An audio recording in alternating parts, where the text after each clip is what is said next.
que c'est Toumba qui est venu les déposer là. On les a dit de rentrer. Donc c'est Toumba, commandant Toumba, qui a conduit ses leaders à l'état-major. Oui. Pour aller à l'état-major, Oui. n'est-ce pas? Oui. À quel moment précis et par qui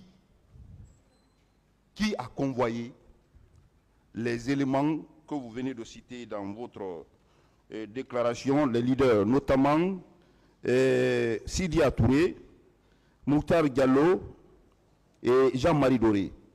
Qui a conduit ces leaders à votre bureau? L'officier de garnison de la gendarmerie, bien que malade aujourd'hui, à la retraite, m'a dit avec clarté que c'est Toumba qui est venu les déposer là. On les a dit de rentrer. Donc c'est Toumba, commandant Toumba, qui a conduit ses leaders à l'état-major. Oui. Quand il les a déposés, il a pris du temps ou bien au même moment il les a déposés, il a pris la route pour quitter? L'officier de garnison est monté. Je crois que c'est le secrétaire général ou mon agent à l'époque qui l'a dit. Monte rapidement, tu informes le chef d'état-major. Il n'a qu'à venir, c'est urgent parce que le sang coule. Donc, je suis venu en courant des escaliers, trouver qu'ils les ont déjà fait rentrer. J'ai aidé à la garnison. Quand j'ai fini de m'entretenir avec M. Jean-Marie, j'ai tourné par là-bas et j'étais déjà parti. J'ai dit, qui les a envoyés ici? Il a dit, c'est l'aide du camp du président qui les a envoyés ici. J'ai dit, quelle aide de camp? Il a dit, Toumba. C'est comme ça qu'il m'a parlé. Ok, vous n'avez pas vu Toumba? Non, je ne l'ai pas vu. Vous ne l'avez pas vu? Non, non. Très bien. Alors, vous étant toujours à l'état-major, Oui. Dans votre déclaration tout à l'heure, vous avez parlé que si on n'enlevait pas ces leaders à l'état-major, vous venez de dire que vous avez appris que les gens sont prêts pour venir vous agresser, ouais, et les faire sortir, les extirper à ces lieux. Ouais.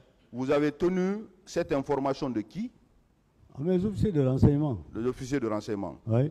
Et qui devraient venir pour les libérer à ces lieux? Non, non, non. Ils ont dit qu'il y a des gens, selon leurs sources, qui voudraient venir prendre des éléments là, dans nos mains là-bas, et que moi-même, je suis ciblé par rapport à ça. C'est en ce moment que j'ai pris les dispositions. Mais on ne m'a pas donné de nom. Très sincèrement. Vous confirmez que c'est à l'état-major, les premiers soins ont été administrés à ces leaders? À l'infirmerie de la gendarmerie nationale, pour ceux qui connaissent, à l'époque, le PM2, il y a une école primaire et une infirmerie à l'intérieur. C'est là-bas qu'on les a amenés pour les traiter. Général, oui, on voudrait savoir, étant au bureau, est-ce qu'au moment des faits, au stade, on vous remontait des informations au fur et à mesure selon lesquelles il y a débordement? Est-ce que on vous informait au fur et à mesure de ce qui se prévalait au stade, étant à votre bureau? Et qui vous informait?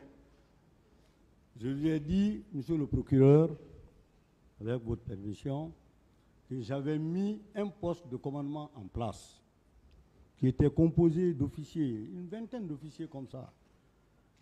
2 d'entre eux étaient chargés de faire le journal de marche. C'est-à-dire, par voie de téléphone, puisque nous n'avions pas de moyens de communication, par voie de téléphone, les numéros de ces 2 éléments ont été donnés à tous les commandants d'unité pour la remontée physique des informations. Donc, quand il y a des informations, moi-même, je vais me renseigner au niveau du centre des opérations. Il n'y avait pas de direct, le terrain et moi. Mais si vous avez eu la chance, même tout dernièrement avant que je ne quitte, l'opération qui était montée là, il était l'un des meilleurs même de la sous-région. Parce que c'est avec ce centre-là qu'on gérait la sécurisation des élections, etc.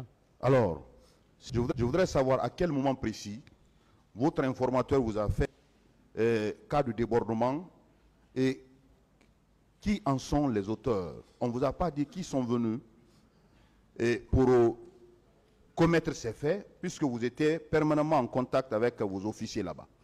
À quelle heure précise on vous a informé qu'il y a débordement au stade? Et par l'arrivée de qui et de qui il y a eu ce problème? Est-ce que vous avez eu ces informations?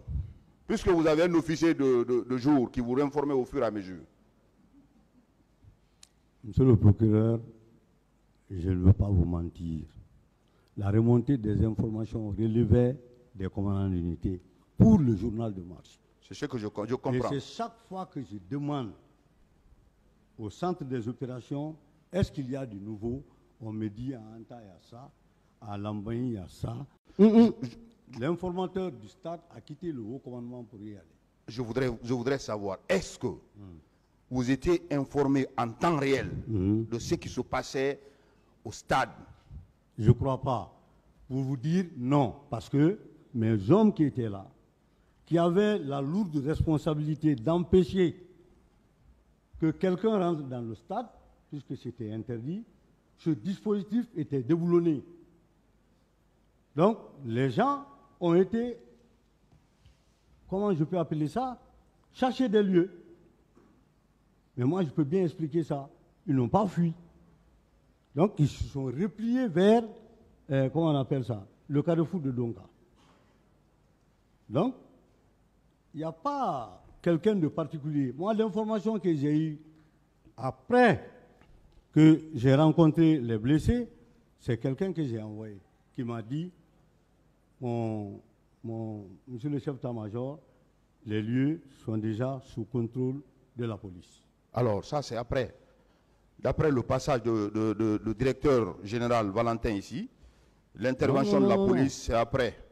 Ce que vous venez de dire. Moi, je voudrais savoir, puisque vous étiez chef d'état-major général, chef d'état-major de la gendarmerie, est-ce qu'en votre qualité de chef d'état-major, une haute autorité de la gendarmerie, pour ne pas dire la plus haute autorité de la gendarmerie, est-ce qu'on vous informait de ce qui se passait dans l'enceinte de la gendarmerie? Et à quel moment il y a eu débordement et par qui? Dans l'enceinte de la gendarmerie? Dans l'enceinte du stade du 28 septembre, je veux dire. Non, mes hommes n'ont pas accès au stade. On ne vous a pas informé? Non, non, non, non, non, non, non, non. Le dispositif a été débloqué. Les gens étaient arrêtés, ce qu'on appelle barrage d'arrêt fixe et fermé. Ils font le coude à coude, coude à coude, coude à coude. Donc, pour des gens, je m'excuse du terme, qui ont le sens de la civilité, quand vous venez voir les gendarmes arrêtés de cette manière-là, il ne faut pas vous jeter sur eux. Mais si ça se fait, et que de force, il faut qu'ils cèdent, ils cèdent, mais ce n'est pas en s'arrêtant encore là-bas. Il faut un dispositif de repli. Le dispositif de repli devait d'abord aller loin. Il y a quelque chose qu'on appelle les ordres en cours d'action. C'est-à-dire, vous avez un ordre premier, il y a des défaillances qui sont constatées dans l'exécution de cet ordre, vous recevez un deuxième ordre. L'ordre en cours d'action, c'est de quitter là où tu étais pour regagner là où on t'a demandé d'aller. Alors, je suis avec vous. Maintenant, après, est-ce que vous avez appris, est-ce que, après les événements, le soir, on vous a informé par vos canaux d'information, qui sont les auteurs que vous avez eu ces informations? Non, moi, j'ai communiqué avec le chef d'état-major général des armées. Oui. Il m'a dit clairement que ce sont les éléments de la présidence en ce qu'on l'a dit. Parce que c'était des bérets rouges. Je n'avais personne avec qui parler de ça si ce n'est pas le chef d'état-major général des armées. J'ai dit, bon, d'accord, nous sommes à votre entière disposition et nous attendons. Nous avons déjà monté une commission d'enquête. Il dit, d'accord, vous attendez. Parce que je vous dis, état-major de la gendarmerie sous le joug de l'état-major général des armées, malheureusement, je suis en train de le dire comme ça à la presse, sincèrement, vous ne pouvez rien faire sans recevoir les instructions du chef d'état-major. Pendant que vous, commandant de la gendarmerie, détaché, vous avez la possibilité